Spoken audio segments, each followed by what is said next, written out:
All right, so right now we're in the middle of this massive global boom in cybersecurity regulation. I mean, governments everywhere are just churning out new rules. But here's the paradox, the big question we're digging into today. What if this tidal wave of rules isn't actually making us any safer?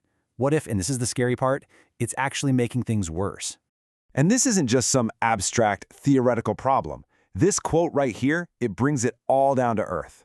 Just put yourself in her shoes for a second. You're running security at a hospital. Your number one absolute nightmare is a ransomware attack shutting down patient care.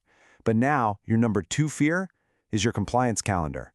So you've got the threat from hackers on one side and the threat from bureaucracy on the other. That tension is exactly what we're talking about today. And that really gets to the heart of it. The argument here is that in our big rush to regulate everything, we're accidentally building a compliance culture, which is all about ticking boxes and looking good on paper. And it's coming at the direct expense of a real security culture, one that's actually focused on stopping the bad guys. So this brings us to the most fundamental point in this entire discussion. You have to understand this. Compliance and security, they might sound similar, but they are absolutely not the same thing. And this, right here, lays out the difference so clearly. A compliance culture, on the one hand, is all about satisfying the auditors, following the letter of the law, and generating tons of documentation. A security culture, on the other hand, that's about stopping attackers, period. It's about reducing actual real-world risk and focusing on your defenses. One is about looking good on paper, the other is about being good in a fight. And this whole way of thinking leads to what people in the industry call the checkbox fallacy. It's this incredibly common and incredibly dangerous belief that if you just check all the boxes on some regulator's to-do list, then, poof, you're magically secure. But here's the thing. Attackers couldn't care less about your checklist. And for a perfect example of this, just think back to the huge Colonial Pipeline breach in 2021.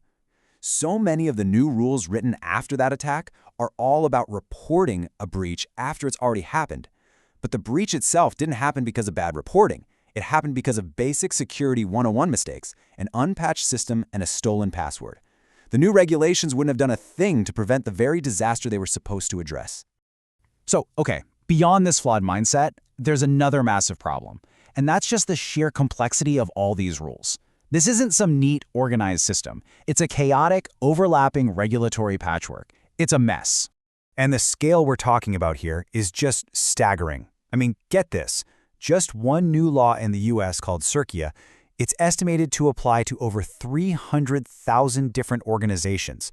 And that's everyone from giant national banks all the way down to tiny local water utilities. And if you're one of those organizations, good luck, because the rules often conflict with each other. In the US, CCD-IS might say you have to report an incident within 72 hours, but if you're in healthcare, the HIPAA rules give you 60 days.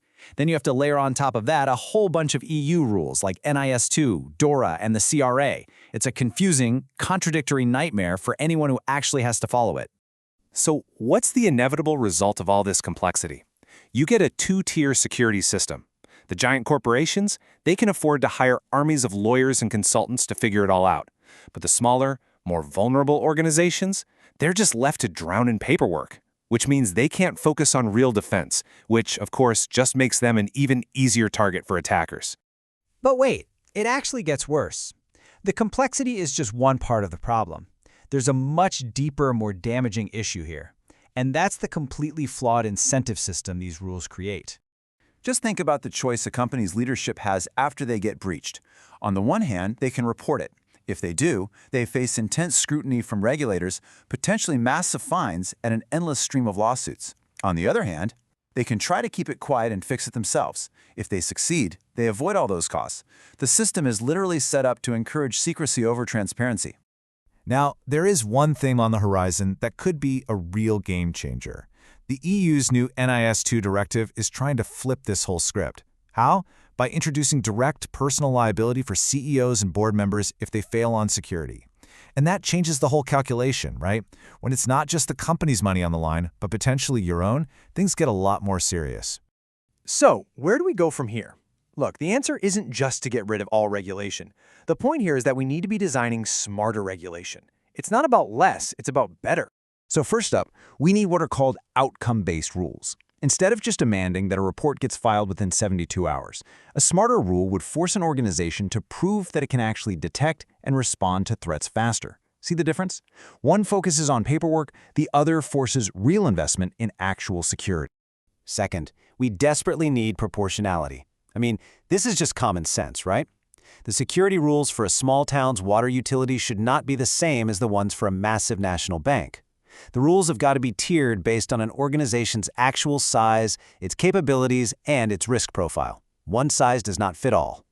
And finally, here's the trickiest but maybe the most important piece of the puzzle: liability reform. To fix that disclosure dilemma we talked about, we need to create a safe harbor.